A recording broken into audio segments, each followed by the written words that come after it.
Welcome back. You know what that means? It's Monday, time for another tip. And today's subject we're going to get into is earnest money. So you're going to want to check on that. But for those of you who are just tuning in the first time, don't forget to subscribe below here. Click that little bell so we can give you the notices of each week we do a new video, something I'm sure you're going to want to see. But let's get started now. Is the earnest money required? That's question one. Is the earnest money required? The answer? No, it's not required. But wait, what do you mean? I thought it was. No, it's not required, but it can be to your advantage. Think of it this way.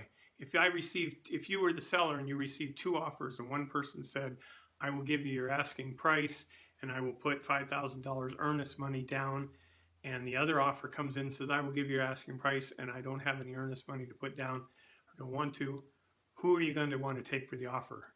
More than likely, the psychology of that, they're going to want to take the one that the earnest money shows someone has a stronger feeling, a more interest in getting the property, so they're willing to put some of their skin in the game, so we say, right? So one, it's not required, but it can be an advantage to you.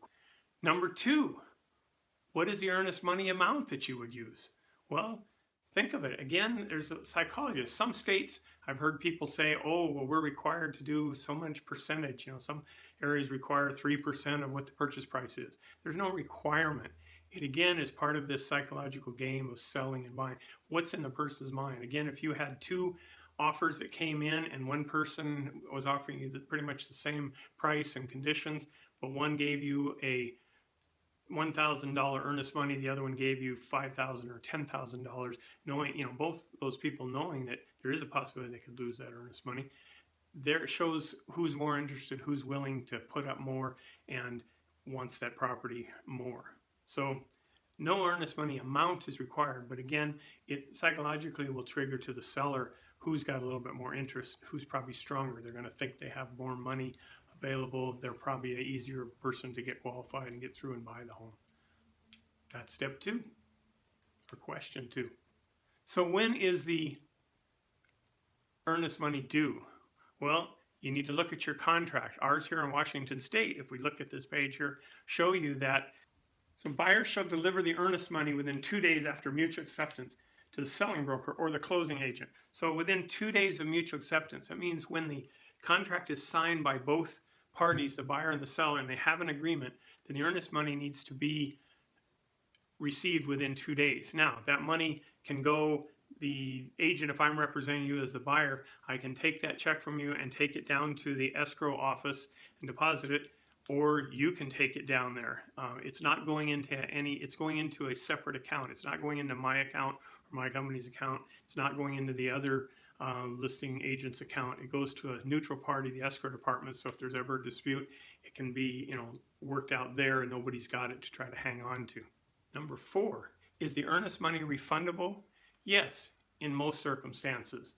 As long as you stay with the contract, you the buyer do everything and stay within what is written in your contract, your earnest money should be refundable. That would mean such as when you put in that you want to do an inspection, and let's say you ask for 10 days inspection.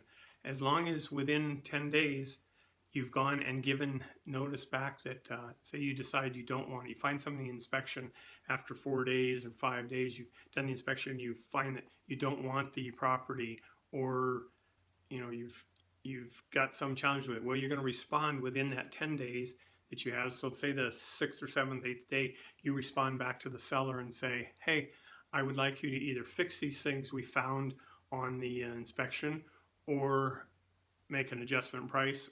Otherwise, we don't want to continue. If the seller agrees to fix those things, then you're back and you go on, and earnest money is still there working towards it. You can get it back later if there was a challenge with, say, financing, lost a job or something. If you stay with that contract but you don't, say that you've given 10 days for an inspection, and on the 11th day you respond to them instead of the 10th, and you say, well, we decided because of something we found on the inspection we don't want the house, then in that case that seller can keep your earnest money because you've waived your right after that contract time is out to use the inspection as a timeline. Now, if you had something else later, such as I say, you get past inspection and you have done everything and it's looking good and coming up, and you have a quick maybe you have a medical issue that comes up, or death in the family, loss of job all of a sudden, and it just changes everything, and now you can't get your financing. That would be another way where your earnest money would be refundable, depending again how you've written the contract and that you stayed within it. Okay, one other quick important point that can save your earnest money, as we said before, when is it due?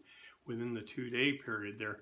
If you don't get it within that time period, you can be out of contract, which could mean that you didn't stay with what was contracted, so you could end up losing the earnest money. Now there is an exception there too. Somebody will say, well, I don't want to take the money out of this one account right now because I'm maybe drawing some from a retirement account or some other investments you have, and if you pull it out right away that day, you may end up with some penalties. So you are allowed to, you could do something if you said, hey, I need 3 or 4 days to draw out of this other account and move monies, save getting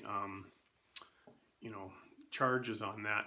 All you'd have to do is add an addendum to the contract just to say that the earnest money will be received within, say, 5 days or middle of next week because by such and such a date, to with a reason, due to drawing from some investment account, something that can share this so that everybody's in agreement. It covers that, takes away that possibility of losing by not staying in contract. Don't forget that one, very important. So as long the contracts are written pretty fair to cover, as long as you stay with what you've agreed on, you should be able to get your earnest money back if the deal doesn't go through. Question 5, some people have asked too, when I go to the closing and I've signed and everything and I'm getting it all done, do I get my earnest money back then?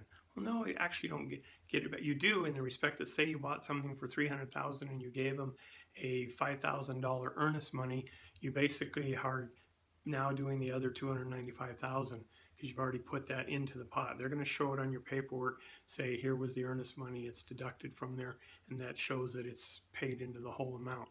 Okay. Some people have thought, well, they're going to just give me a check back, they're going to write me a check back for the amount. Well, then I'm rewriting everything to get the amount. So no, it goes right in. It's shown as one of the items on your closing statement, and it's counted towards there. So there you go. There's 5 tips and points that have to do with earnest money. I hope that was a good, maybe it was a refresher for some of you, and hopefully there was some new information there for you. Please don't hesitate. Just go ahead and subscribe here. Click that little bell and let us know any comments below, and love to hear any other questions you have related to this or how this might have helped you. Thanks a lot. We'll see you next Monday.